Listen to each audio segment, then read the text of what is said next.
Pemirsa, puluhan warga Kecamatan Putri Betung, Kabupaten Gayo Lues, Aceh berburu sembako ke Aceh Tenggara.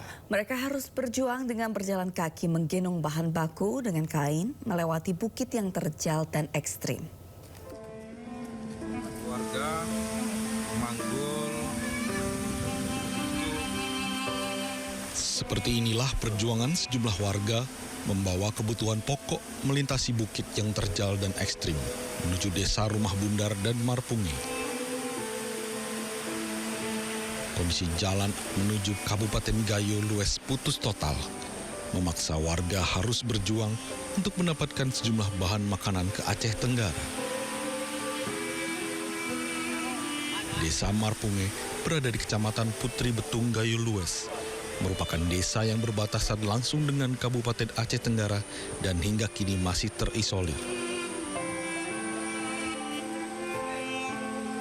Akses jalan yang putus dan kebutuhan pokok yang sangat mahal di Gayo Lues membuat Sapwan dan warga lainnya mencari dan membeli kebutuhan pokok ke Kabupaten Aceh Tenggara dikarenakan lebih dekat dan mudah didapat. Posisi kami di sana terisolasi ya. Terpaksa kami ngambil bahan makanan dari Aceh Tenggara. Ya. Kenapa ke Aceh Tenggara, Bang? Lebih dekat Aceh Tenggara ke Gayo Lues, jalannya putus total. Kebutuhan pokok di Kabupaten Gayo Lues seperti harga beras sudah mencapai Rp500.000 per sak dengan berat 15 kg. Selain beras, harga BBM juga melambung tinggi hingga mencapai Rp50.000 per liter. Dari Kabupaten Aceh Tenggara, Aceh, Medi Arjuna, iNews melaporkan. Pemirsa, Gubernur Aceh Muzakir Manaf memperpanjang masa tanggap darurat bencana selama 14 hari ke depan. Pria yang akrab disapa Mualem itu juga menyebut daerah yang sebelumnya terisolir sudah bisa dikunjungi.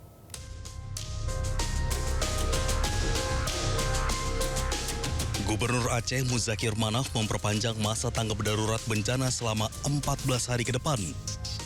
Menurut Muzakir, perpanjangan ini dilakukan dalam rangka proses rehabilitasi dan pembangunan kembali infrastruktur. Wali menjelaskan saat ini seluruh wilayah terisolir sudah mulai bisa dikunjungi.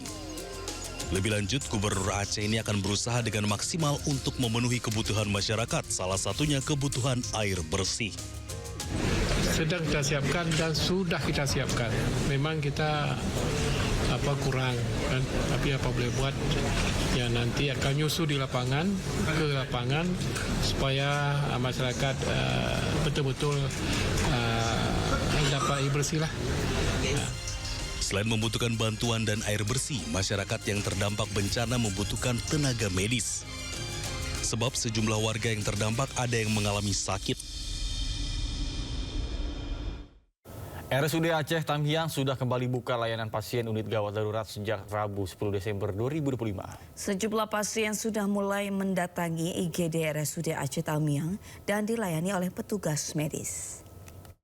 IGD RSUD Aceh Tamiang sudah beroperasi. Masya Allah.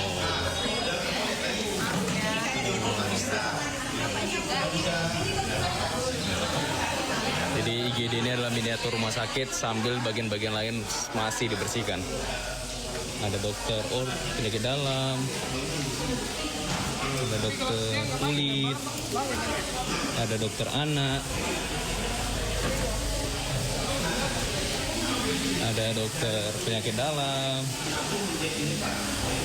Masya Allah ya, bed-bed, tabung oksigen, ada pasien juga. Alhamdulillah kawan-kawannya. Alhamdulillah unit pelayanan sudah mulai beroperasi. Adapun untuk kebutuhan perawat, relawan perawat, kita akan tanyakan ke direktur butuhnya berapa, oke? Pemirsa, kondisi pasca banjir bandang tak menjadi penghalang bagi para korban untuk berbuat baik ke sesama makhluk hidup. Sejumlah warga tidak ragu menerobos derasnya banjir demi menyelamatkan kucing-kucing yang terlantar.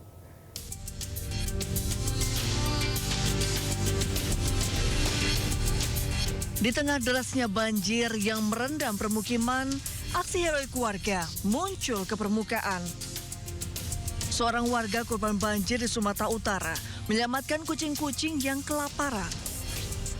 Menerjang banjir, ia berupaya memberi makan sejumlah kucing yang terlantar. Aksi heroik serupa juga dilakukan seorang pria di Sumatera Barat yang rela menerobos banjir yang mengenangi rumahnya demi mengevakuasi kucing kesayangannya. Hal ini seakan jadi pengingat bahwa di tengah situasi sulit, kebaikan bisa muncul dengan berbagai bentuk.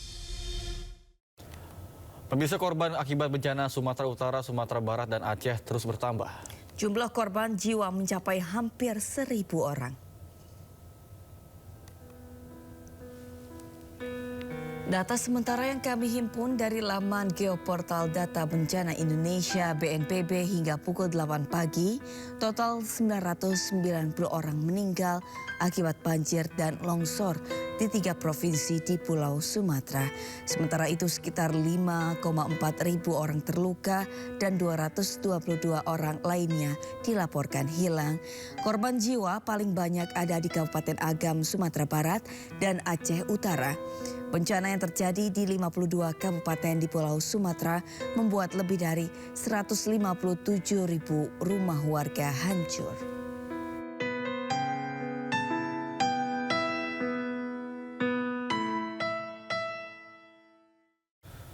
Pemirsa, MNC Group melalui MNC Peduli kembali memberikan bantuan bagi para korban yang terdampak bencana banjir dan tanah longsor di Sumatera Utara. Kali ini bantuan sembako dan berbagai kebutuhan sehari-hari dikirim langsung kepada warga yang terdampak di Desa Dolok Nauli, Kecamatan Adian, Koting, Kabupaten Tapanuli Utara.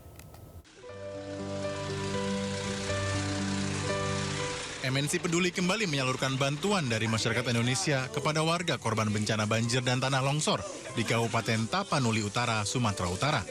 Bantuan berupa sembako, pakaian, dan selimut diserahkan langsung kepada warga yang terdampak dan mengungsi di posko pengungsian di Dusun Lobu Pining, Desa Dolok Nauli, Kecamatan Adian Koting, Kabupaten Tapanuli Utara.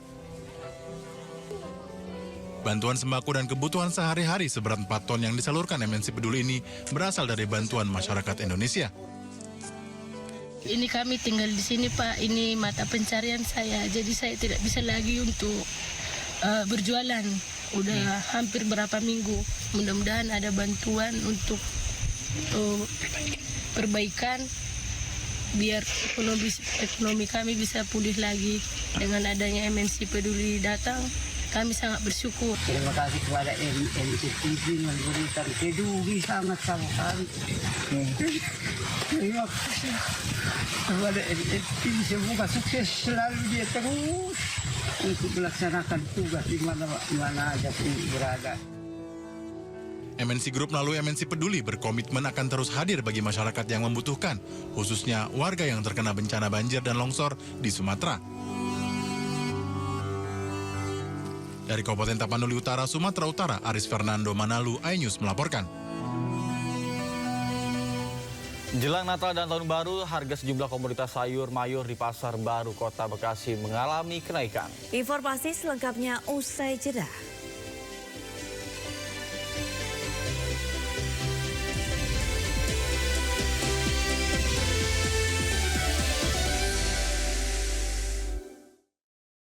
Bangsa kita akan semakin optimis. Pertumbuhan ekonomi kita sejauh ini relatif baik.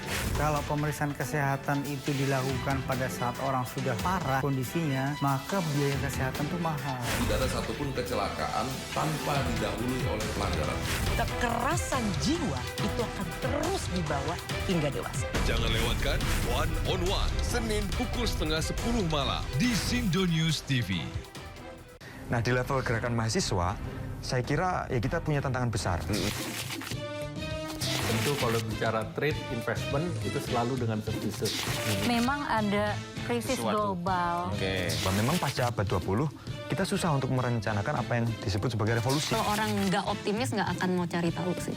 Iya. Walaupun dicari tahu dia nggak akan gerak. Bersama narasumber yang kredibel, to the point aja. Jumat pukul 9:30 malam di